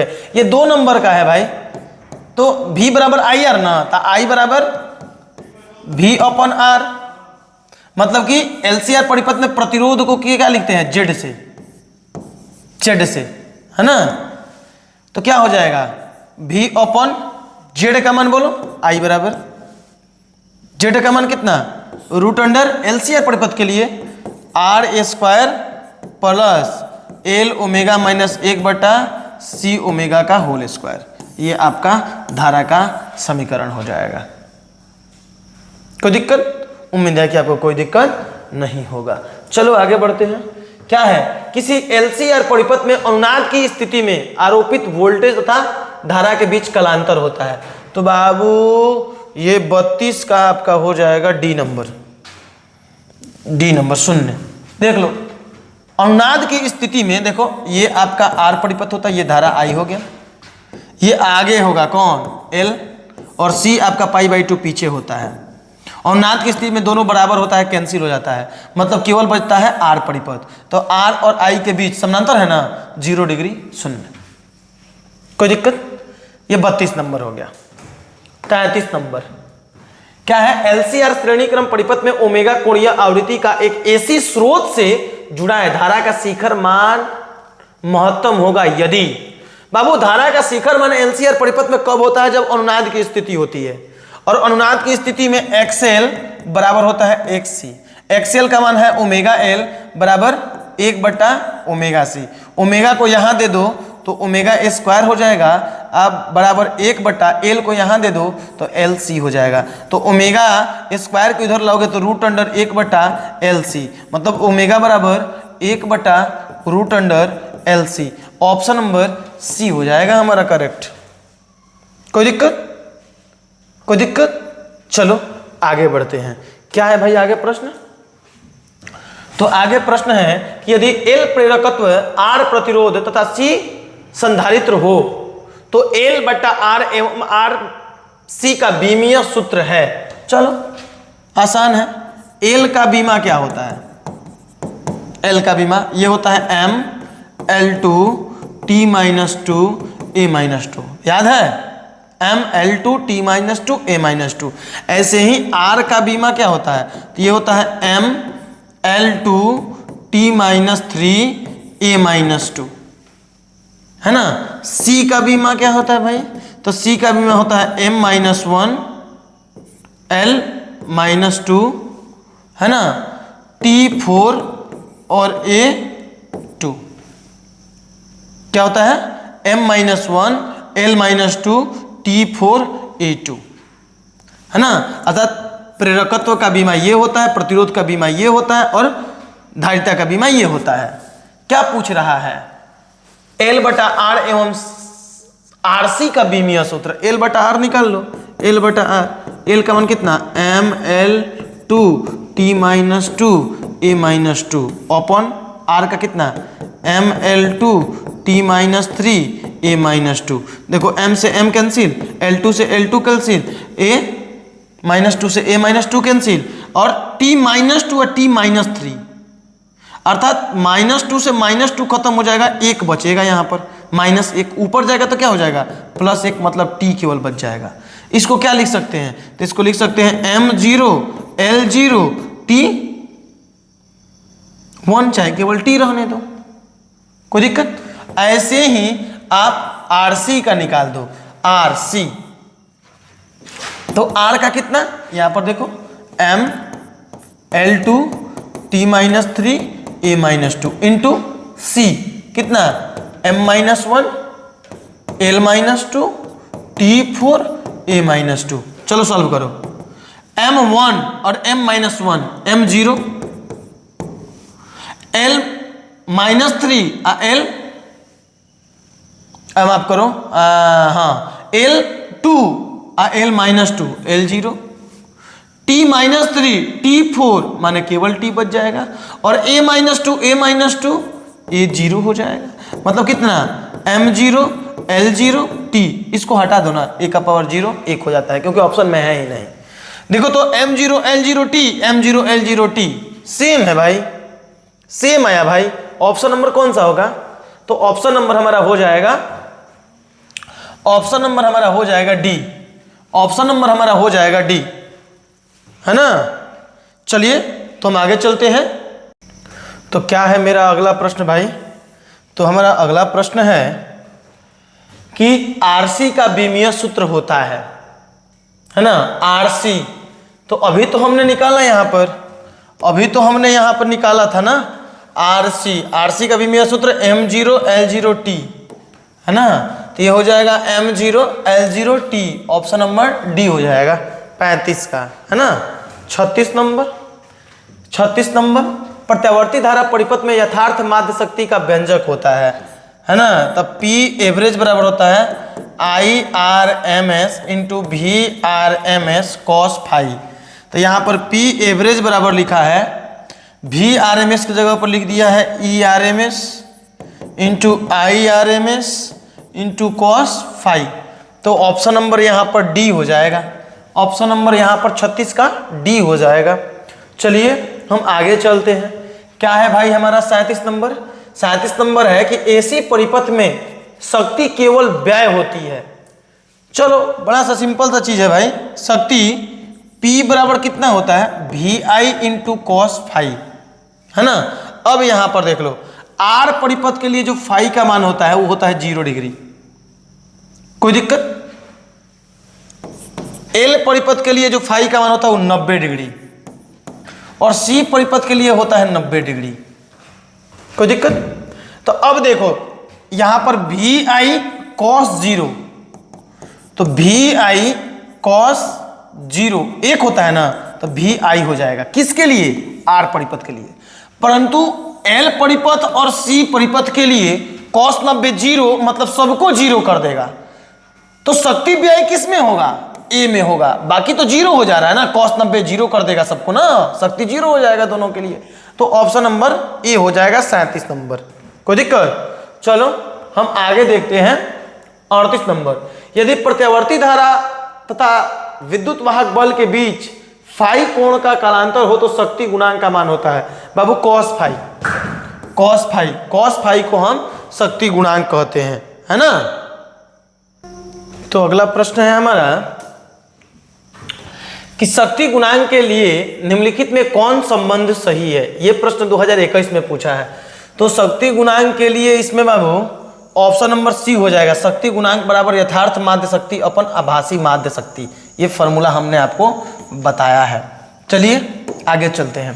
क्या है कि किसी प्रत्यावर्ती परिपथ में धारा I इज इक्वल टू दिया है 5 cos ओमेगा टी तथा विभव V का मान दिया है 200 sin ओमेगा टी। परिपथ में शक्ति हानि P इज इक्वल टू वाट बन जाएगा आसानी से।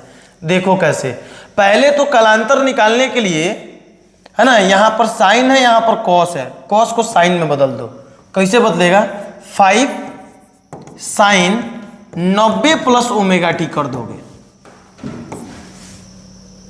तो आपका कॉस साइन में बदल जाएगा। तो इसको ऐसे भी लिख सकते हो ना, 5 साइन ओमेगा टी प्लस 90। अर्थात यहां से हमारा कालांतर देखो, V बराबर V naught sine omega T, यहां पर हो गया I बराबर I naught sine omega T. Sine में आ गया आपका।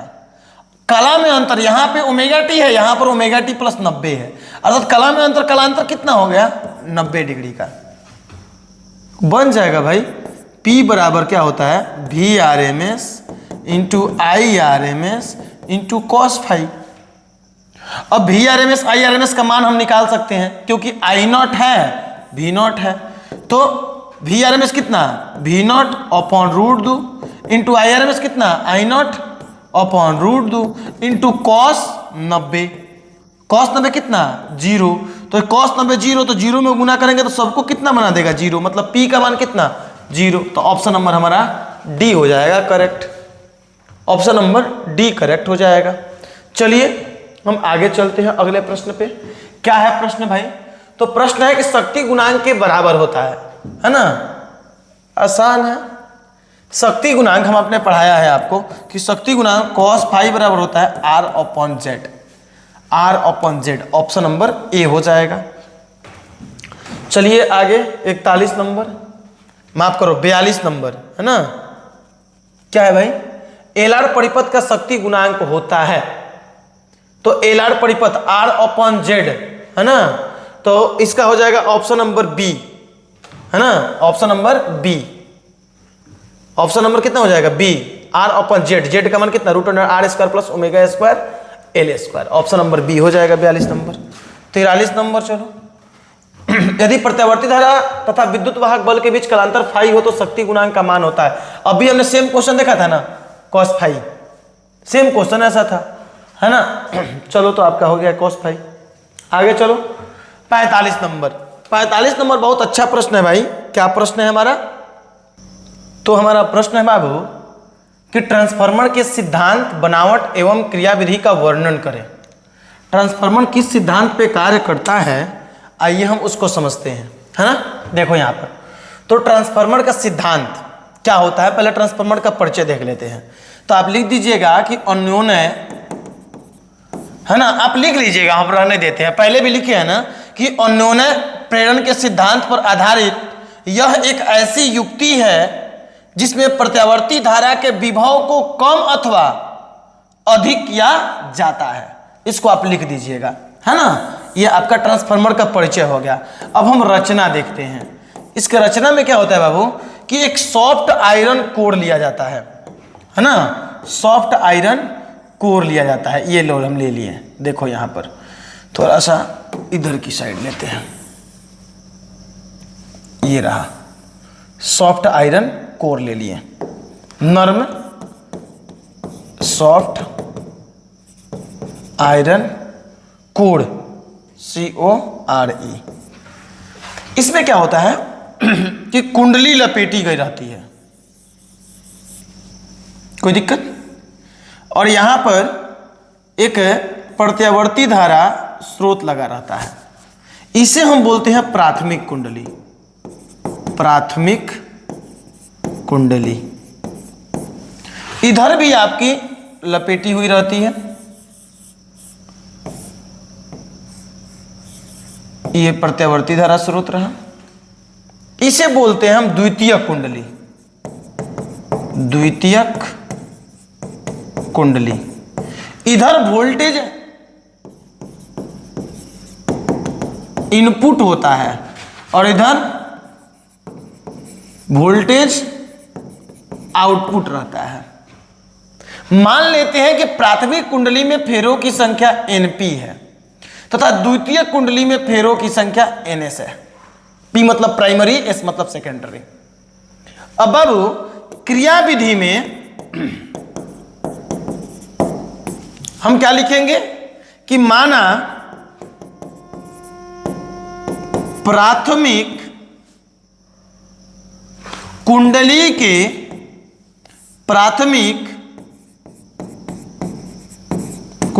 के एक फेरा से बद्ध चुंबकीय फ्लक्स यदि कितना है 5, इसलिए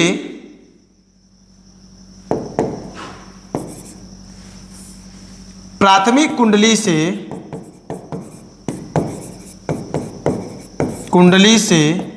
बद्ध चुंबकीय फ्लक्स एक कुंडली से फाई, तो प्राथमिक कुंडली में कितना फेरा है Np, तो Np फाई हो जाएगा। अब प्राथमिक कुंडली में प्रेरित विद्युत वाहक बल, प्राथमिक कुंडली में प्रेरित विद्युत वाहक बल कितना हो जाएगा भाई, तो ये हो जाएगा EP बराबर माइनस d∅/dt, मतलब कि माइनस d/dt, और फाई का मान कितना, तो ये हो जाएगा Np फाई। तो जो कांस्टेंट है वो कहाँ आ जाता है, बाहर, तो कितना हो जाएगा बोलो, EP बराबर हो जाएगा माइनस Np d∅/dt। ये इक्वेशन नंबर 1। इसी प्रकार माना द्वितीयक कुंडली के एक फेरा से बद्ध चुंबकीय फ्लक्स फाई, इसलिए द्वितीयक कुंडली से बद्ध चुंबकीय फ्लक्स कितना हो जाएगा Ns फाई। अब प्रेरित विद्युत वाहक बल ES बराबर कितना हो जाएगा माइनस d∅/dt। ऊपर कर देते हैं, इसको हो गया होगा ना भाई, ये स्क्रीनशॉट आप ले लिए होंगे। चलो ऊपर चलते हैं, बड़ा सिंपल है भाई। चलो तो कितना हो जाएगा ES बराबर माइनस d/dt NSP, मतलब कि ES बराबर minus NS d∅/dt, equation number 2। और इसके पहले कितना था भाई, इक्वेशन नंबर 1। तो इक्वेशन नंबर 1 और 2 को क्या कर दो, भाग लगा दो, है ना, यहां पे कर देते हैं। अब समीकरण 1/2 से तो हो जाएगा EP/ES बराबर माइनस NP d∅/dt बराबर माइनस NS d∅/dt। तो माइनस माइनस गया, d∅/dt गया, मतलब कि EP/ES बराबर NP/NS, मतलब कि फेरों की जो संख्या होती है वह विद्युत वाहक बल की समानुपाती होती है। जितना ज्यादा विद्युत वाहक बल होगा उतनी ज्यादा फेरों की संख्या होगी। कोई दिक्कत? कोई दिक्कत? अर्थात जिधर फेरों की संख्या ज्यादा होगी उधर विद्युत वाहक बल ज्यादा होगी। कोई दिक्कत? उम्मीद है कि आपको कोई दिक्कत नहीं होगा। चलो हम चलते हैं अगले प्रश्न पे। क्या है हमारा अगला प्रश्न कि ट्रांसफार्मर की बनावट, क्रिया और उसके उपयोग को समझाएं। सेम प्रश्न पिछला वाला। कोई दिक्कत? उपयोग में वही परिचय में था ना कि विभव को कम अथवा अधिक किया जाता है। चलिए हम चलते हैं अगले प्रश्न पे। क्या है भाई अगला प्रश्न कि ट्रांसफार्मर के लिए निम्नलिखित में कौन सही है। तो ऑप्शन नंबर कौन सा होगा इस प्रश्न में? तो ऑप्शन नंबर हमारा डी सही हो जाएगा। यह एसी वोल्टता को बढ़ाता या घटाने का काम करता है ना। चलिए आगे बढ़ते हैं। क्या है निम्नलिखित में कौन ऊंचाई ट्रांसफार्मर के लिए सही है? किसके लिए? ऊंचाई के लिए। तो अपचाई ऊंचाई ट्रांसफार्मर दो प्रकार का होता है और ऊंचाई के लिए हमारा हो जाएगा ये ऊंचाई। सेकेंडरी में आपका ज्यादा विभव ज्यादा करता है, ऊंचाई कम विभव, ऊंचाई विभव को बढ़ाने का काम करता है और विभव ज्यादा होगा किसका? सेकेंडरी का, है ना। क्योंकि ऊंचाई में ऊंचाई ट्रांसफार्मर के द्वितीय कुंडली में फेरों की संख्या अधिक होती है। जब फेरों की संख्या अधिक तो द्वितीय कुंडली में विभवांतर पर अधिक। तो ऑप्शन नंबर हमारा बी हो जाएगा। चलो आगे चलते हैं 48 नंबर। क्या है 48 नंबर कि एक ऊंचाई ट्रांसफार्मर की द्वितीय कुंडली में धारा का मान प्राथमिक कुंडली की तुलना में होता है ना। तो बाबू आदर्श ट्रांसफार्मर में ऊर्जा का क्षय नहीं होता है। मतलब कि जो आप पावर इनपुट के रूप में देते हैं वही पावर आपको आउटपुट के रूप में मिलता है। तो P बराबर VI होता है। VI क्या होता है? VI। कोई दिक्कत? तो ये इनपुट वाला है, प्राइमरी वाला है और ये सेकेंडरी वाला है। तो V को हम यहां पर E भी लिख सकते हैं, EPIP अब बराबर ESIS। मतलब कि EP अपॉन ES बराबर IS अपॉन IP। मतलब यहां पर देखो EP ऊपर है तो IP नीचे है, ES नीचे है तो IS ऊपर है। अर्थात जो विद्युत वाहक बल है वो इन्वर्सली प्रोपोर्शनल होता है धारा के। इन्वर्सली प्रोपोर्शनल होता है धारा के, है ना। तो एक ऊंचाई ट्रांसफार्मर की द्वितीय कुंडली में धारा का मान प्राथमिक कुंडली के तुलना में होगा। कहने का मतलब यदि धारा के मान को घटाओगे तो विद्युत वाहक बल का मान बढ़ जाएगा। अर्थात कहो कि विद्युत वाहक बल के मान को बढ़ाओगे तो धारा का मान कम हो जाएगा, है ना। तो एक ऊंचाई ट्रांसफार्मर, ऊंचाई में द्वितीय कुंडली में फेरों की संख्या ज्यादा होती है। अब फेरों का संख्या ज्यादा होगी मतलब विद्युत वाहक बल ज्यादा होगा, विद्युत वाहक बल ज्यादा होगा तो धारा कम होगा। Option number B. ऊंचाई है ना, अगर अपचाई रहता तो धारा का मान अधिक होता क्योंकि ई का मान घटता। अपचाई में प्राथमिक कुंडली में फेरों की संख्या अधिक होती है। कोई दिक्कत? चलिए आगे चलते हैं। 50 नंबर क्या है भाई?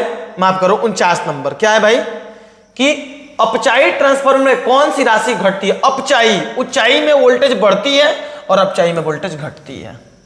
कोई दिक्कत? तो आपका हो जाएगा बी नंबर। चलिए हम देखते हैं 50 नंबर। क्या है 50 नंबर? अपचाई ट्रांसफार्मर का उपयोग बताएं। तो अपचाई ट्रांसफार्मर द्वारा उच्च विभव वाली निर्बल धारा को, अपचाई ट्रांसफार्मर उच्च विभव वाली निर्बल धारा को कम विभव वाली प्रबल धारा में बदला जाता है। मतलब हाई वोल्टेज से लो वोल्टेज करने का काम करता है। कौन सा? अपचाई।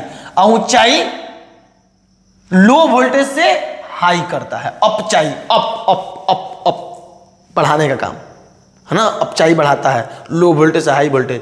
और ये आपका ऊंचाई, माफ करो अपचाई, हाँ अपचाई ऊंचाई ऊंचा करता है और अपचाई नीचा करता है। माफ कीजिएगा सॉरी। ऊंचाई ऊंचा करता है, अपचाई डाउन करता है। कोई दिक्कत? चलो आगे चलते हैं। यदि किसी अपचाई ट्रांसफार्मर के प्राथमिक एवं द्वितीयक फेरों में क्रमशः N1 और N2 फेरे लपेटे हैं तो, यह 2016 और 2019 में पूछा है। यदि किसी अपचाई प्राथमिक में N1 है और द्वितीयक में N2 है, अपचाई ट्रांसफार्मर है, ऊंचाई रहता तो N1 छोटा रहता और N2 ज्यादा रहता। कोई दिक्कत? कौन होता है? अपचायी है।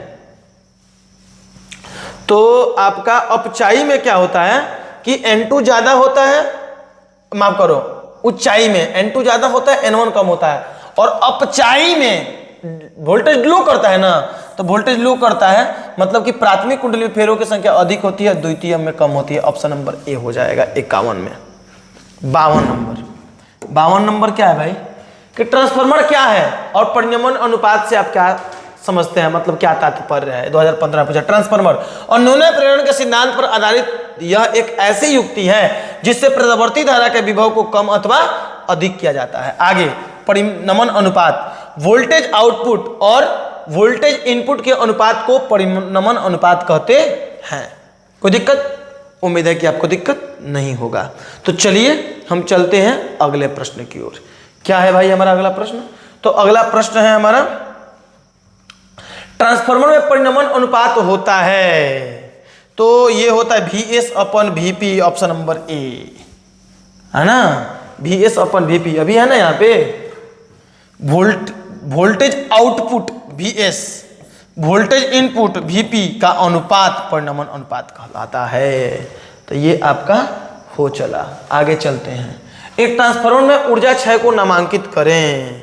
तो किसी ट्रांसफार्मर में ऊर्जा क्षय को नामांकित करना, ये प्रश्न है 2 नंबर में पूछा गया है ना।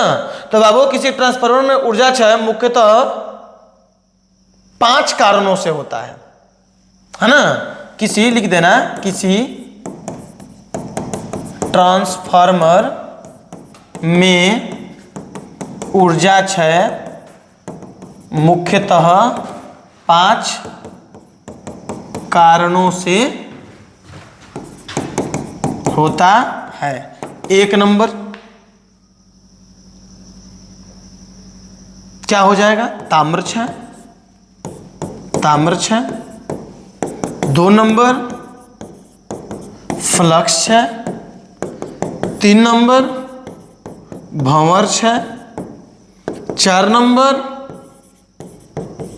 शैथिल्य क्षय।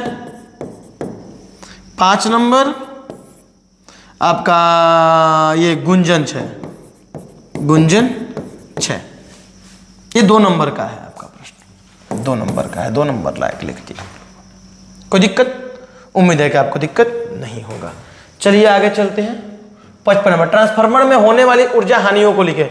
लिख दो ना, सेम पिछला प्रश्न, सेम पिछला प्रश्न, सेम पिछला प्रश्न छाप देना यहाँ पे। चलिए आगे बढ़ते हैं। ये कितना नंबर था? ट्रांसफार्मर में होने वाली ऊर्जा हानियों को लिखे। हाँ लिख देना, सेम है। आगे ट्रांसफार्मर में ताम्र क्षय को समझाएं। क्या है भाई?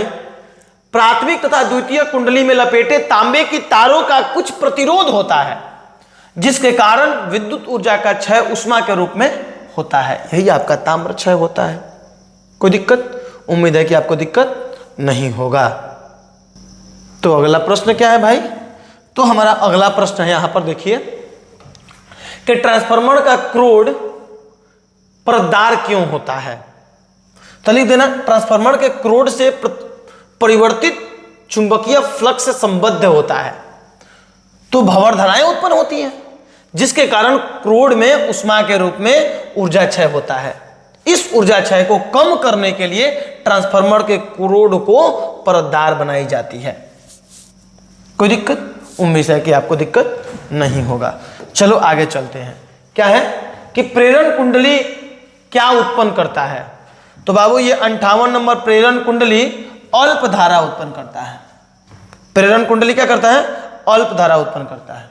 चलिए 59 नंबर प्रश्न। क्या है 59? कि भंवर धारा क्या होता है, इसकी उपयोगिता लिखिए। तो जब किसी चालक प्लेट से बद्ध चुंबकीय फ्लक्स में परिवर्तन किया जाता है तो उस चालक में जल में उत्पन्न भंवर के समान चक्करदार प्रेरित धाराएं उत्पन्न होती है जिसे भंवर धारा कहते हैं। इसका उपयोग क्या है? विद्युत ब्रेक में, प्रेरण भट्टी में और प्रेरण मोटर में। इसको पहले भी बताया गया था, इस प्रश्न को पहले भी बताया गया था, है ना। चलो आगे चलते हैं। भंवर धारा को परिभाषित करें। बाबू कर देना, ये तो अभी किया गया था ना, सेम किया गया था अभी जस्ट, है ना। आगे ये कैसे उत्पन्न होती है ना, जवाब दिया गया है पीछे परिभाषा। भंवर धारा किसी ट्रांसफार्मर में कैसे अनावश्यक है तथा इसे किसी यंत्र में कैसे कम किया जा सकता है? यही आंसर है आपका। ये क्या था आंसर? एक यहां पर अभी आपको यहां पर हमने इसका जवाब आपको लिखा दिया था।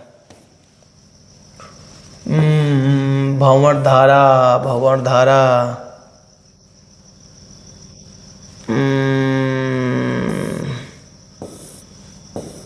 था ना। अरे परतदार क्यों बनाया जाता है? हाँ यहाँ पे देखो ना, यही लिख देना इस जवाब को, लिख देना इस जवाब को 57 वाला। कोई दिक्कत? उम्मीद है कि आपको दिक्कत नहीं होगा। सर हमको होता कहाँ है? चलो आगे। किन कारणों से ट्रांसफार्मर की दक्षता घटती है? क्या प्रश्न है? किन कारणों से ट्रांसफार्मर की दक्षता घटती? तो ट्रांसफार्मर की दक्षता घटाने के 5 कारण हैं। ट्रांसफार्मर की दक्षता घटाने के कितने कारण हैं? 5 कारण है, जिसका जवाब हमने यहां पर देखो दे रखा था कि ट्रांसफार्मर की दक्षता घटाने के लिए ताम्र क्षय है, ताम्र क्षय के कारण दक्षता घटती है, फ्लक्स क्षय के कारण, भंवर क्षय के कारण, शैथिल्य क्षय के कारण, गुंजन क्षय के कारण, है ना। 5 कारणों से ट्रांसफार्मर की दक्षता घट जाती है हमारी, है ना। चलिए तो आगे चलते हैं। 62 नंबर क्या है? ट्रांसफार्मर क्या है? अभी हमने लिखाया अनुनय प्रेरण के सिद्धांत पर काम करने वाली एक युक्ति है ना। इसका परिभाषा हमने लिखा दिया। इसकी क्षमता से आप क्या समझते हैं? तो ट्रांसफार्मर से निर्गत ऊर्जा तथा ट्रांसफार्मर में निवेशी ऊर्जा का अनुपात, आई रिपीट, ट्रांसफार्मर से निर्गत ऊर्जा तथा ट्रांसफार्मर से निवेशी ऊर्जा का अनुपात ट्रांसफार्मर की क्षमता कहलाती है। कोई दिक्कत? आगे चलते हैं अगले प्रश्न पे। क्या है? चोक कुंडली अथवा मोटर प्रवर्तक के उपयोग समझाएं। ये 2016 में पूछा गया। क्या है चोक कुंडली? तो उच्च प्रेरकत्व तथा नगण्य प्रतिरोध के कुंडली को चोक कुंडली कहा जाता है, जिसका व्यवहार बिना किसी विद्युत ऊर्जा को नष्ट किए ही किसी धारा के शक्ति को कम करने के लिए किया जाता है। आगे क्या है भाई? मोटर प्रवर्तक। तो मोटर प्रवर्तक को अर्थात इसको श्रेणी क्रम में जोड़ा जाता है, जिससे इसका प्रभावी प्रतिरोध बहुत अधिक हो जाता है। जब मोटर को स्टार्ट किया जाता है तो स्वप्रेरित विद्युत वाहक बल की अनुपस्थिति में भी इसमें क्षीण अर्थात अल्प धारा प्रवाहित होती है। यह होता है मोटर प्रवर्तक। यह परिभाषा आप लिख दीजिएगा, है ना। चलिए आगे बढ़ते हैं। क्या है आगे? वाटहीन धारा क्या है? तो बाबू, किसी प्रत्यावर्ती धारा परिपथ में धारा प्रवाहित होने पर भी कोई शक्ति क्षय ना हो तो परिपथ की इस धारा को वाटहीन धारा कहा जाता है। यह परिभाषा आप लिख सकते हैं। आगे क्या है? प्रत्यावर्ती धारा परिपथ में यदि धारा I एवं वोल्टेज के बीच कलांतर फाई हो तो धारा का वाटहीन घटक होगा। तो वाटहीन घटक I साइन फाई होता है। क्या होता है? I sine phi. Option number C हो जाएगा आपका यहां पर। आगे प्रश्न देखते हैं। एक गर्म तार एमीटर मापता है ना। तो एक गर्म तार एमीटर क्या मापता है भाई? तो इसका हो जाएगा आंसर ऑप्शन नंबर इसमें हो जाएगा आपका बी। प्रत्यावर्ती धारा का मूल माध्य वर्ग मान को ये मापता है ना। आगे चलो। तप्त तार एमीटर मापता है प्रत्यावर्ती धारा का। ऑप्शन नंबर इसमें हो जाएगा सी, मूल औसत वर्ग मान, है ना। आगे चलते हैं। एक प्रतिरोधक के आर पार प्रत्यावर्ती धारा वोल्टेज मापी जा सकती है। यह प्रश्न 2009 में पूछा है। तो एक तप्त तार वोल्टमीटर के प्रयोग द्वारा, कोई दिक्कत? एक प्रतिरोधक के आर पार प्रत्यावर्ती धारा वोल्टता मापी जा सकती है। हाँ, प्रत्यावर्ती धारा वोल्टेज को किससे मापते हैं? तप्त तार वोल्टमीटर के प्रयोग के द्वारा हम मापते हैं। आगे देखते हैं। विद्युत अनुनाद को समझाएं। जब किसी प्रत्यावर्ती धारा परिपथ में प्रतिघात न्यूनतम अर्थात धारा का आयाम अधिकतम हो जाता है तो यह अवस्था विद्युत अनुनाद की अवस्था कहलाती है। इस स्थिति में XL बराबर XC होता है, अर्थात प्रेरणिक प्रतिघात तथा धारितीय प्रतिघात आपस में क्या होता है? बराबर होता है। कोई दिक्कत? चलिए हम आगे चलते हैं लास्ट प्रश्न पे कि LCR प्रत्यावर्ती धारा श्रेणी परिपथ में अनुनाद के लिए शर्त निकाले। क्या होता है अनुनाद के लिए शर्त? तो बाबू LCR परिपथ में अनुनाद के लिए शर्त Z = √√R R square, L से परिपथ का प्रतिबाधा कितना होता है, Z is equal to root under R square plus, है ना, X L minus X C का होल स्क्वायर होता है। कोई दिक्कत? अनुनाद की स्थिति में, अनुनाद की स्थिति में आपका एक्सएल बराबर एक्स सी होता है। तो जेड बराबर root under R square plus, और ये एक्सएल बराबर एक्स सी आपस बराबर है ना, तो एक्सएल माइनस एक्सएल कर दो का स्क्वायर, क्योंकि एक्सएल का मान एक्सी का मान एक्सएल के बराबर है, तो एक्सएल माइनस एक्सएल हो जाएगा। मतलब जेड बराबर root under R square plus 0 का स्क्वायर, मतलब जेड बराबर रूट अंडर आर स्क्वायर, मतलब जेड बराबर आर। और ये जो जेड का मान अर्थात एलसीआर परिपथ का जो प्रतिरोध है आर के बराबर, ये न्यूनतम होता है, न्यूनतम होता है उस स्थिति में, अनुनाद की स्थिति में। तब प्रत्यावर्ती धारा का आयाम, तब प्रत्यावर्ती धारा का आयाम अधिकतम होता है। क्या होता है? अधिकतम होता है। कोई दिक्कत? मतलब कि आई नॉट बराबर भी नॉट अपॉन जेड, मतलब कि आई नॉट बराबर भी नॉट अपॉन आर। आर आपका न्यूनतम होता है तो आई आपका अधिकतम होता है। आगे क्या बोल रहा है? अनुनाद आवृत्ति के लिए व्यंजक प्राप्त करें। कोई दिक्कत नहीं है। अब एलसीआर परिपथ की अनुनादी आवृत्ति, अनुनादी आवृत्ति कितना हो जाएगा? एक्सएल बराबर एक्सी, मतलब कि ओमेगा एल बराबर 1/ओमेगा सी। कोई दिक्कत? मतलब कि इस ओमेगा को यहाँ ला दो तो ओमेगा स्क्वायर बराबर 1/LC, मतलब कि ओमेगा बराबर रूट अंडर 1/LC। ओमेगा बराबर कितना होता है? 2πf बराबर रूट अंडर 1/LC, मतलब f बराबर ये 2π गुना में है ना, भाग में आ जाएगा, माने 1/2π इंटू रूट अंडर 1/LC। ये आपका अनुनादी आवृत्ति आ जाएगा। ये आपका इस चैप्टर का लास्ट प्रश्न था। उम्मीद है कि आपको समझ में आया होगा। बाबू हम पुनः बोलेंगे कि बहुत तेज़ी में वीडियो को कंप्लीट किया जा रहा है, क्योंकि बहुत ज़्यादा लंबा आपका वीडियो हो जा रहा है, जो बहुत ज़्यादा डाटा कंज्यूम कर रहा है ना, जिससे अपलोड करने में परेशानियां हो रही हैं। इसलिए कम समय दे करके आपका रिवीजन की तरह आपको पढ़ाया जा रहा है ना। बाकी पुनः बोल रहे हैं, अगर डेमो करना है, कुछ जज करना है, तो रेगुलर क्लास वाले जो वीडियो आएंगे उससे आप जज कर सकते हैं। कोई दिक्कत? चलिए धन्यवाद, मिलेंगे हम अगले क्लास में। Bye bye.